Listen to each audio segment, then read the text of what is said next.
¿Sabías que el gorro de chef lleva 100 pliegues por una razón sorprendente? El icónico toque blanche, ese alto y clásico sombrero blanco del chef, tradicionalmente tiene 100 pliegues.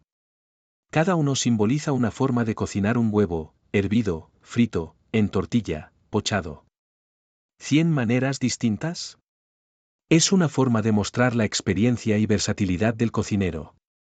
Aunque el origen exacto no está documentado, como confirman consultores culinarios y expertos en historia gastronómica, esta tradición ha perdurado como símbolo del dominio técnico en la cocina. Así que la próxima vez que veas a un chef con ese gorro, recuerda, esos pliegues hablan de las técnicas que domina y de su respeto por la tradición.